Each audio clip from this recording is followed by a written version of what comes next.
The Portuguese Empire and Africa, the history and legacy of Portugal's exploration and colonization of the West African coast. Written by Charles River Editors. Narrated by Bill Hare. Introduction. The Portuguese Empire and Africa. By the mid-15th century, the Byzantine Empire had collapsed, and the various Crusades that had taken place in the region had largely disrupted the overland routes of the Silk Road and trade. Compounding the difficulties of trade was the rise of the Ottoman Empire in place of the Byzantines, and the outbreak of the Black Death in Europe.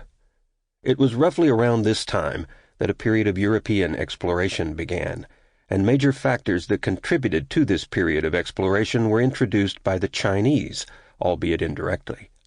The magnetic compass had already been developed and used by the Chinese sailors since the 12th century, although it had first been created in the 3rd century BCE as a divination device.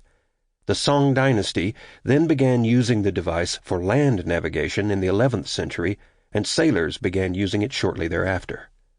The technology slowly spread west via Arab traders, although a case can be made for the independent European creation for the compass.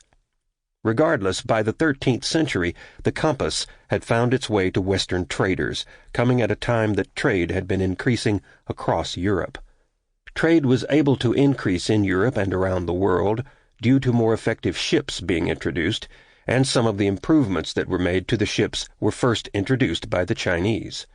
The introduction of multiple mast ships and the stern-post rudders allowed the ships to travel quicker and be more maneuverable.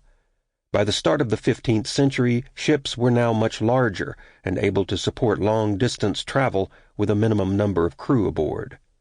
With that, the Portuguese started exploring the west coast of Africa and the Atlantic under orders from Prince Henry the Navigator. At this point, Europeans had not yet been capable of navigating completely around Africa, since the ships being built were not yet fully capable of being able to sail very far from the coast, and navigation in open waters was difficult. But the Portuguese continued pushing down the western African coast, looking for ways to bypass the Ottomans and Muslims of Africa, who had been making overland trade routes difficult. In 1451, Prince Henry the Navigator helped fund and develop a new type of ship, the caravel, that featured triangular lateen sails and would be able to travel in the open ocean and sail against the wind. In 1488, Bartholomew Diaz rounded the southern tip of Africa, named the Cape of Good Hope by King John of Portugal, and entered. Sample complete. Ready to continue?